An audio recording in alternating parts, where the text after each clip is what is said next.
위드팟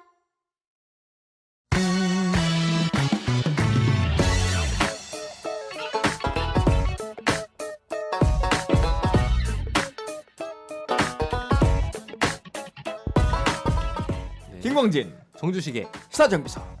시사정치 팟캐스트의 안태해지. 듣다 보면 혼이 정상화되는 방송. 오늘도 역사와 썸타는 시사정비서 시작하도록 하겠습니다. 예, 반갑습니다. 저는 꿀잼 김광진입니다. 그리고 제 옆에는 방금 들을 때 저 목소리 정주식인가 아닌가 하셨던 분들이 계실 것 같은데 자기소개 한번 해주시죠. 네, 만나서 반갑습니다. 청취자 여러분. 대학원에서 역사를 전공하고 있는 박정희라고 합니다. 성함이 한문으로도 그 박정입니까? 예, 맞습니다. 아버님께서 골수 보수 아, 대구의 적자로 커라 이런 뜻을 담고 그런 건 아니고 예. 이제 정자 돌림이었는데 어. 장명을 하다 보니까 사람들한테 많이 알려져야 하는 이름을 써면 좋다고 해서 그래서 박정희로 하게 됐다고 형제간 합니다. 이름은 어떻게 되세요? 이제 저는 여동생 한 명만 있고 사촌 형들은 다 정자 돌림 쓰긴 하는데 다른 이름입니다. 그러시군요. 자, 저희가 원래 시사정비소는 시사 정치를 주 테마로 하는 방송인데 약간 개편이 있습니다. 그래서 시사 종편을 만들겠다. 종합편성 채널로 발돋움하려고 준비하고 있어요. 그래서 역사 채널도 좀 가동하고 문화 채널도 만들고 청소년 채널도 만들고 뭐 독서 채널도 만들고 하려고 준비를 하고 있는데 오늘 박정희 선생님이 첫 번째 채널을 오픈하셨거든요. 예, 자신 있습니까? 열심히 하겠습니다. 열심히 하는 게 중요한 게 아니라 잘하는 게 중요한데. 이제 하다 보면 예. 늘 겁니다. 하다 보면 예. 시청자들이 언제까지 참아야 됩니까? 원래 3-4번이라고 3-4번. 예. 3번 정도 봐주시면 끌리는 방송 만들 수 있을 것 끌리는 같습니다. 방송 좋습니다. 그러면 내가 앞으로 한 5번 정도는 이러한 것을 주제로 좀 얘기해 보려고 생각하는 아이디어가 있다. 그러니 한 3번째까지 조금 노잼이어도 참아주시라 라고 할 만한 이 낚시를 할 수 있을 만한 아이템 한번 말씀해 주십시오. 사실 이름이 박정희다 보니까 과연 박정희란 이름을 가진 사람은 박정희에 대해서 어떻게 생각할까. 제가 살아오다 보니까 그런 말들을 많이 들어봐가지고요. 거기다가 또 박정희란 이름을 가진 사람이 역사를 전공한다고 하니까 사람들이 제가 생각하는 박정희 전 대통령이 어땠을까 그런 거에 대해서 관심을 많이 주시는 것 같더라고요. 좋습니다. 일단 그 하나 또 그리고 이제 제가 대학원에서 전공을 하고 있는 거는 사실 사람들의 기대와는 다르게 조선시대의 외교사를 전공을 하고 있습니다. 조선시대 외교. 그래서 요즘 이제 아무래도 동북아의 예. 핫한 우리 그 문재인 대통령과 이제 북핵 문제 뭐 그런 거와 관련해서 너무 좀 거리감이 있는 거 아닙니까? 북핵 문제와 조선시대 외교사 이거는 이제 역사를 전공 안 하시는 분들은 그렇게 얘기하실 수 있을 것 같은데 역사를 저 전공하는 대학원에서 사학과 나왔어요. 알고 있습니다. 알고 있습니다. 그러니까 그러면 그 하나만 말씀해 보세요. 둘의 어떤 연관관계가 있다. 자, 이런 걸 생각해봐라 라고 하는 거 던져줄 수 있을 만한 거. 좀 생각해봐야 될 것 같습니다. 이거 안 되겠는데 큰일 났네. 원래 낚시도 미끼를 풀어놓은 다음에 기다리는 미학이 있기 때문에 기다림의 미학이 필요합니까? 알겠어요. 자, 그러면 다시 세 번째. 그리고 이제 오늘 할 주제가 이제 여성과 관계된 소재를 들고 왔기 때문에 우리가 이제 잘 알지 못하는 것 중에 하나가 여성분들에 대한 역사 그런 거에 대한 관심이 좀 사실은 대중분들에게는 좀 미흡한 경향이 있어서 우리가 잘 알지 못하는 역사 속 여성분들에 대해서 좀 소재를 잡고. 동국대는 학부 졸업할 때는 논문 씁니까? 아니면 시험 봅니까? 논문 씁니다. 논문 뭐 썼어요?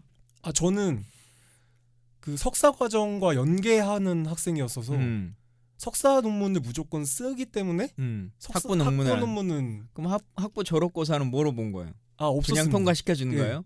약간 막 입학 비리 그 졸업 비리가 있는 거 아닙니까? 아닙니다. 이게 어려운 학생들을 위해 만들어진 제도여서 대학원에 오기 힘든 학생들의 학비를 줄여주기 위해서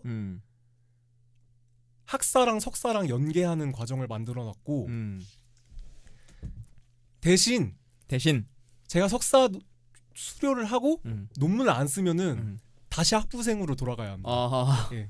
특이하네요. 예, 그래서 제가 연구 결과를 내지 않는 이상 저는 반은 학부생이고 반은 석사생인 이런 좀 애매한 상황입니다. 가장 역사에서 관심 있는 분야, 뭐 졸업 논문은 뭐 어떤 것이 되더라도 예를 들면 저 같은 경우는 일제 강점기의 호남 지역의 토지 수탈, 이게 이제 그 논문의 주 테마이긴 했는데 그런다고 해서 농지나 토지 수탈이 막 주 관심사는 아니에요. 관심 있는 건 또 좀 다른 게 있을 수 있는 거잖아요. 본인이 학부도 석사도 다 이제 역사를 했는데 나는 이런 분야는 진짜 좀 관심 있어서 이런 책도 참 많이 본다라고 하는 분야는 뭐 있어요? 사실은 제가 이제 석사를 하고 있는 학생이다 보니까 솔직히 말하면 제 전공이 아니면은 다른 분야의 책을 잘 못 보게 되더라고요. 이게 시간 관계상. 근데 전에 봐왔던 책들이 소재로 따지면은 임진왜란 관련된 것도 좀 임진왜란 공부를 했었고 그리고 이제 좀 한물 가긴 했는데 한창 이제 중국에서 동북공정이라고 해서 약간 역사 왜곡을 하는 부분이 있었는데 그런 역사 왜곡의 사상적인 근거는 뭐였는가, 중국의 사상적인 근거는 뭔가, 그런 거에 대한 글도 좀 썼었고. 언제 그런 것도 한번 해봐야 될 것 같은데요. 나름 재밌을 것 같아. 예. 근데 좀 복잡합니다. 문제는 재밌게 설명해 주느냐. 네. 이제 여기에 달려 있는 건데 기대해 보겠습니다. 본인이 꿀잼이라고 생각합니까? 꿀잼을 지향하는 사람입니다. 지향하는. 본인이 그 지향하면 좀 약간 아재 개그 스타일 뭐 이런 거예요? 아재 개그랑은 조금 좀 결이 다른데 사실은 제가 솔직하게 말씀드리자면 너무 솔직하게 하지 마세요. 듣는 분들이 더 이상 안 들을 수도 있어. 이러면 안 되는데. 그러니까 저는 약간 좀 기를 모았다가 터트린다고 사람들이 많이 얘기를 하셔서 그래요? 약간 좀 평상시에는 좀 진지하다가 어느 때가 찾아오면 한번 폭발하는 그런 스타일입니다. 기대 한번 해보겠습니다. 언제 그게 폭발하는지 시청자분들이 판단해 주시면 좋겠습니다. 자, 이제 자기소개는 이 정도 된 것 같고 오늘의 주제에 대한 얘기를 해봐야 될 것 같은데 오늘 어떤 이야기 좀 해보겠다 이렇게 갖고 오셨어요? 첫 번째 방송이니까 가장 자신 있는 거 갖고 오셨을 것 같은데. 제가 이제 주제에 들어가기에 앞서 사실 역사란 뭘까에 대해서 잠깐 얘기를 하고 싶었어요.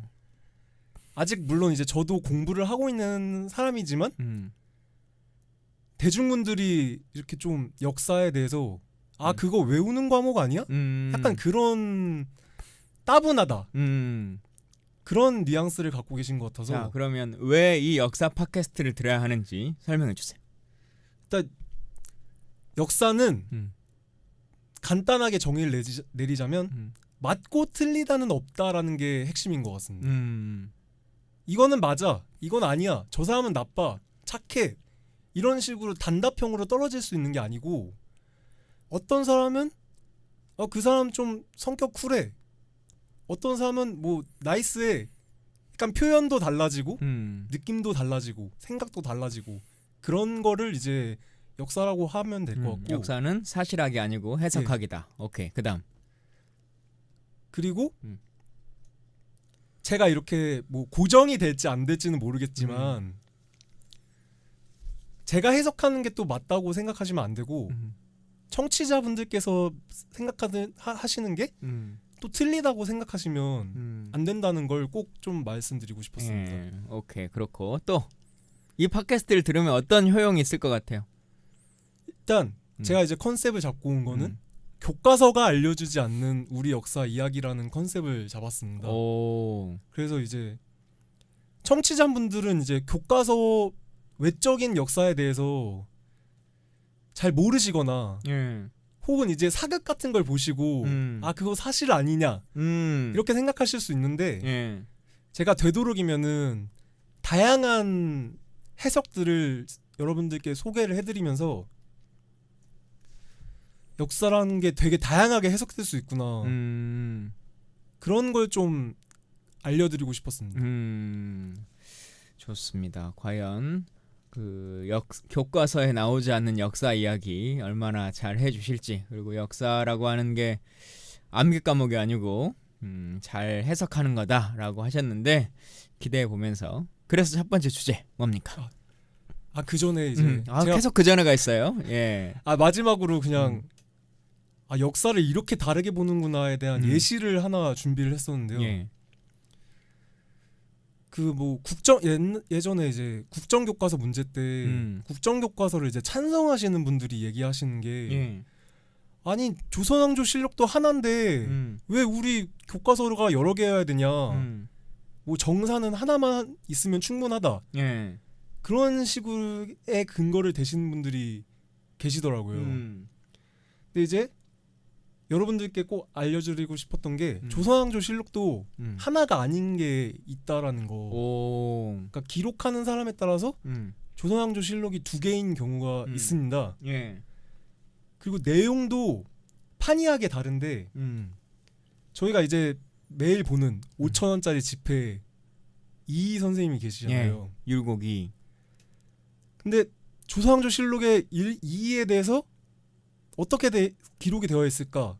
그런 거에 대해서 물론 사람들이 관심이 없지만 기록이 얼마나 차이 나는가에 대한 단편적인 예만 들어드리면 이희 선생님께서 돌아가셨을 때 선조 실록에는 그냥 이희 선생님이 죽었다.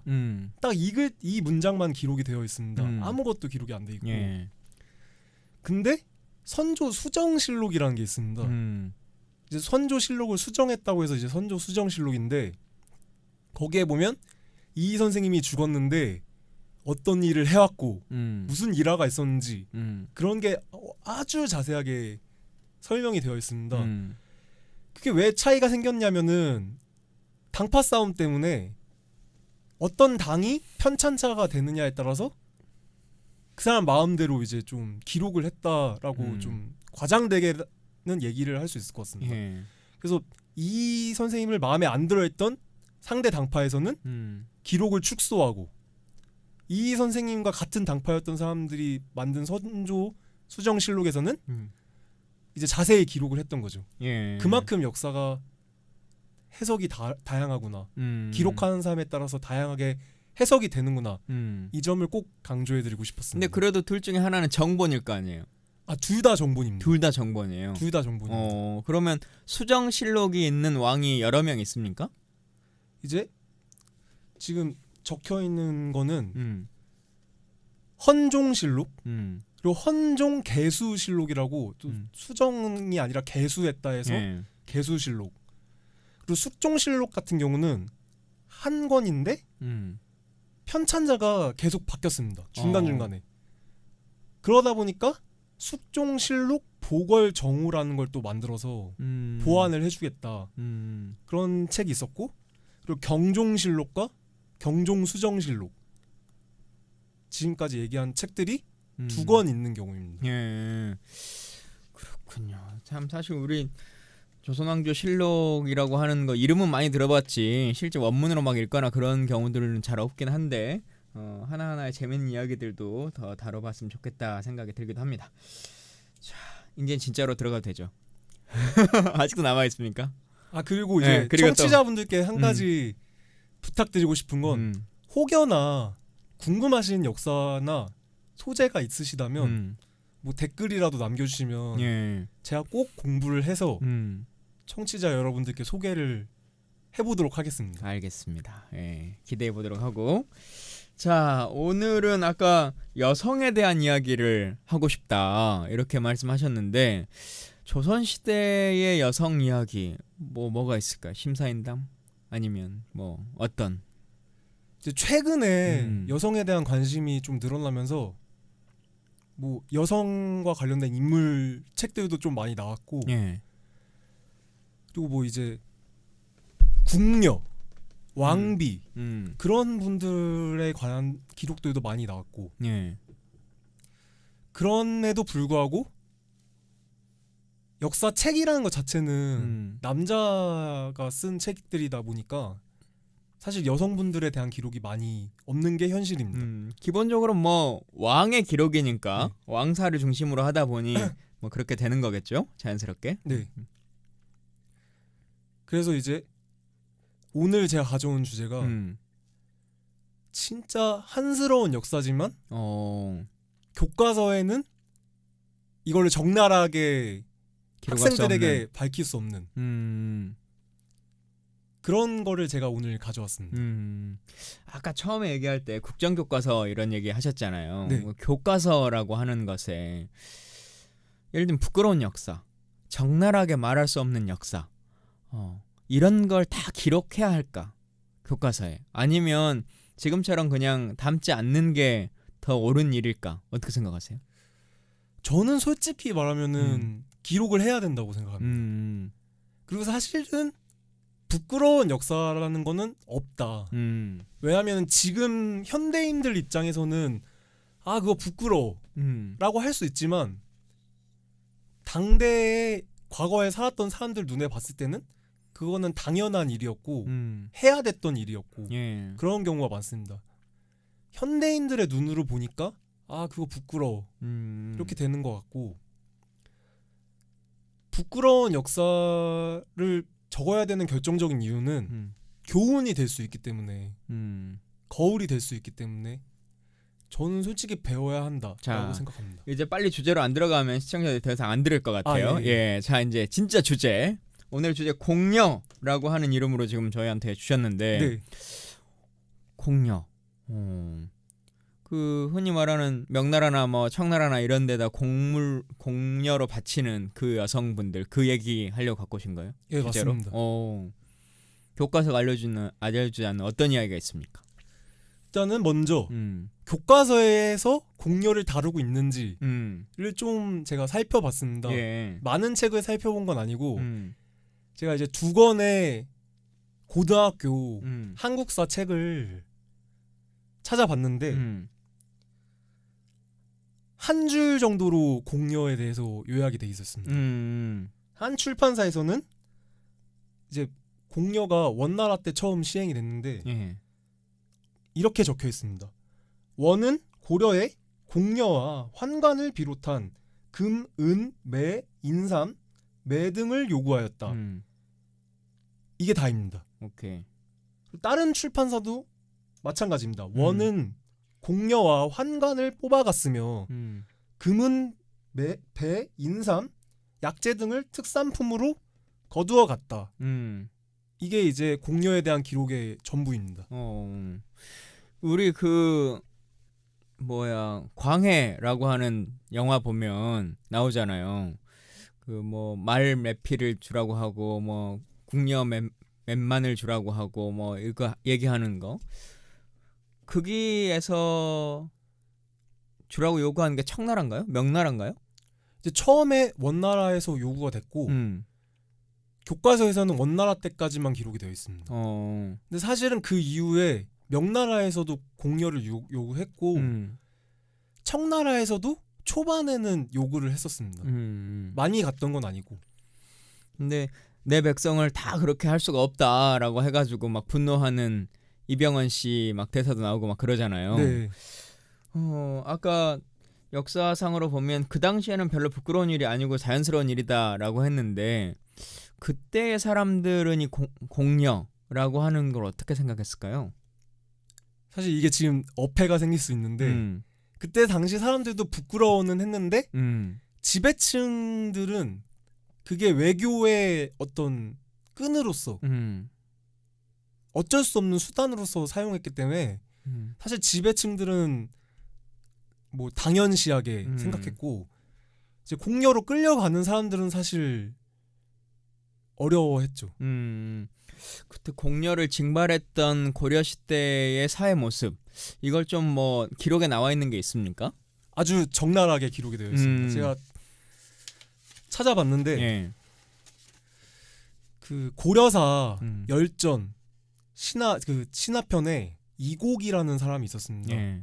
이제 알려지지는 않은 인물인데 고려 시대 좀 이제 유명한 성리학자 중에 하나로 원나라에서도 관리로 있으면서 공녀의 징발을 중단해 달라고 요청할 정도로 이제 대단히 명망 있는 학자였는데 그분의 기록에 따르면 만약 혹시라도 딸을 숨기기라도 하면 그 이웃을 잡아 가두고 그 친족을 구속해서는 채찍으로 때리고 괴롭혀서 딸들이 나타난 뒤에야 그만둡니다.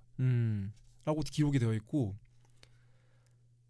이제 공녀로 선발돼서 뽑혀 나가게 되면은 부모와 친척들이 서로 모여서 우는데 밤낮으로 소리가 끊이지 않습니다. 그리고 울부짖고 슬프고 원통하고 이런 내용들이 있고 마지막에는 근심과 걱정으로 기절하는 자도 있었고 피눈물을 쏟다가 눈이 멀어버리는 자도 있다. 이러한 예들이 이루 다 기록할 수 없다라고 당시 공녀의 선발 과정의 참상 그런 걸 자세히 다루고 있었습니다. 실제로 공녀로 이렇게 잡혀간 분들이 몇 명 정도나 될까요? 이제 기록에 나와 있는 걸로만 보면 고려 시대 같은 경우는 연구자들마다 이제 기록의 통계의 차이가 있긴 한데 적게는 1,400명 정도, 많게는 그리고 2,000명 정도를 보고 있습니다. 조선 시대에는 조선 시대는 그 조선 초반과 명과의 관계 속에서 이루어졌는데 현재 기록상에서 나오는 공녀의 수는 총 114명 정도 된다고 합니다. 생각하는 느낌보다는 별로 안 되네요. 114명이라고 하면 왜 그 광해군에서 봤을 때도 영화에서도 뭐 제 기억에 몇천 막 이렇게 막 요구했었던 것 같은 그런 기억이거든요. 느낌이. 그거는 제가 이제 광해를 너무 오래전에 봐서 기억이 잘 안 나는데 제가 또 영화로만 너무 역사를 보고 있는 걸까요? 아닙니다. 그런 게 또 일반 대중분들을 환기시켜주기 때문에 중요하다고 생각을 하는데 근데 114명이면 진짜 별로 안 되는 것 같아요. 그 어떠한 사회적 문제를 야기할 만큼의 숫자라고 보기는 어렵지 않아요? 근데 뽑는 과정이 굉장히 깁니다. 이제 추려내는 과정이 굉장히 길고 원나라의 공녀와 명나라의 공녀가 조금 차이가 있습니다. 어떤 차이가 있어요? 원나라의 공녀는 진짜 이제 일을 하는 사람들도 뽑아갔던 것 같고 그리고 뭐 그러니까 노비로 쓰려고 그런 경우도 있었고 뭐 명나라 몽골군의 장수들한테 뭐 하사를 하기 위해서 또 있었고 진짜 극히 드문 경우에서 기왕후 같이 유명한 사람들은 공녀로 갔지만 뭐 황족이나 황족이나 황후가 되고 근데 원나라 같은 경우는 그 명나라 같은 경우는 공녀를 이제 아예 황제의 후궁으로 처음에는 드리려고 했던 것 같습니다. 그랬으면은 여기서도 좀 신분이 높은 사람의 자절을 좀 뺏어가지 않았을까요? 일반 양민들은 조선시대 때는 없었던 것 같고 근데 신분의 지위는 조금의 차이는 있었지만 높은 사람도 있었고 중간급의 사람도 있었고 그거는 좀 차이가 있습니다. 근데 여튼 우리가 공녀라고 하면 가장 많이 또 그 연관되는 단어 중에 하나가 환양녀라고 하는 거잖아요. 근데 앞서도 말한 것처럼 그 단어가 사회적 문제로 야기될 만큼의 상황으로 보면 114명은 아닌 것 같아. 근데 이제 이게 문제가 되는 게 뭐였냐면 일단 기록이 안 남은 경우도 있었을 것으로 추정이 됩니다. 그리고 이 명나라의 공녀 같은 경우는 명나라의 기록이 거의 없습니다. 아니 근데 이거는 조선시대에 정책 결정으로 어떻게 하겠다라고 하는 것을 기록한 거니까 실록에 다 나오지 않을까요?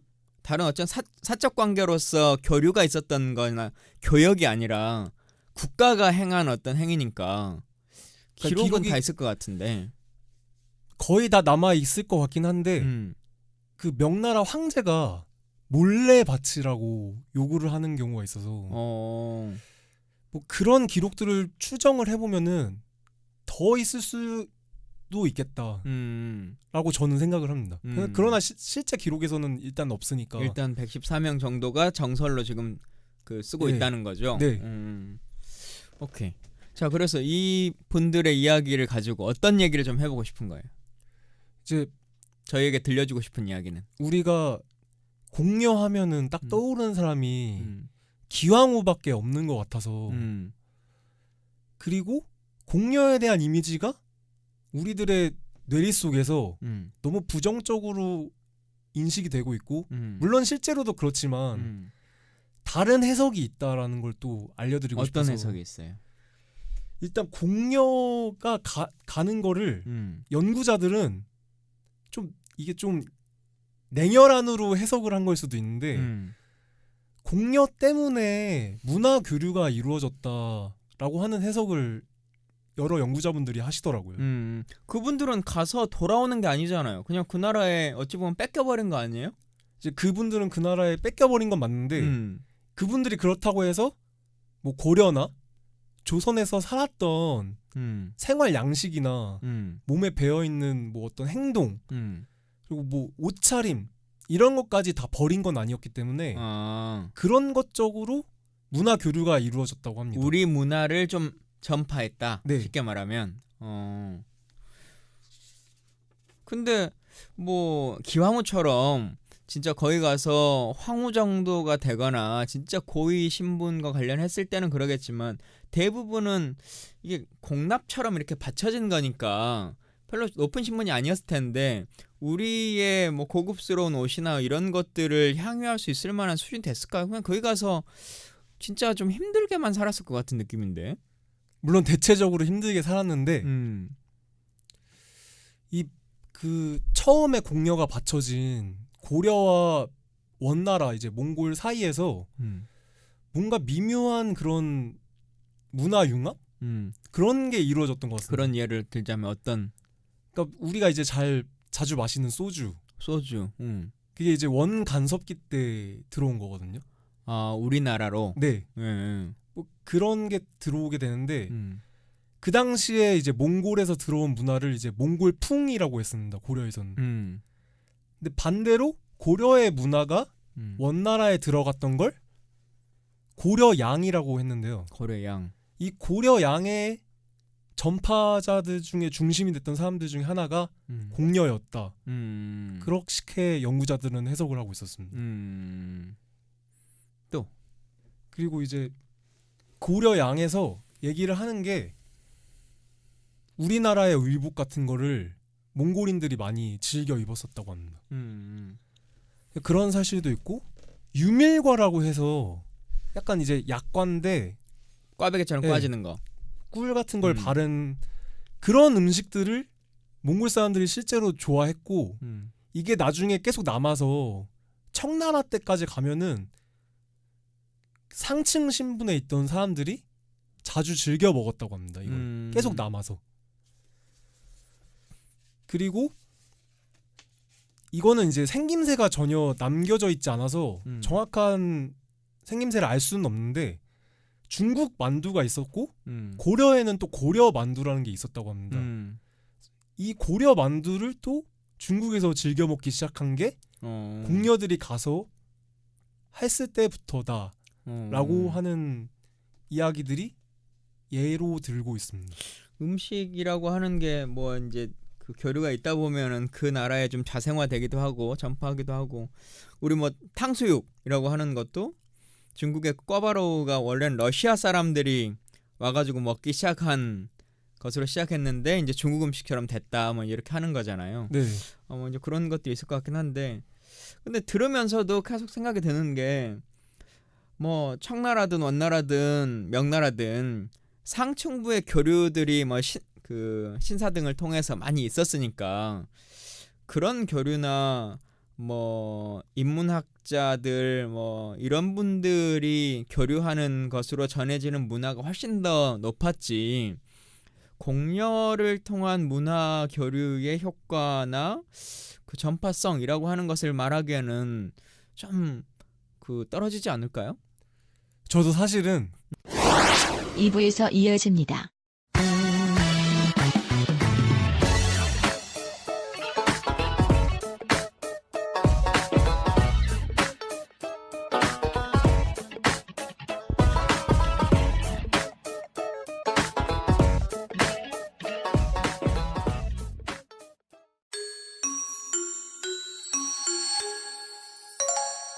위드팟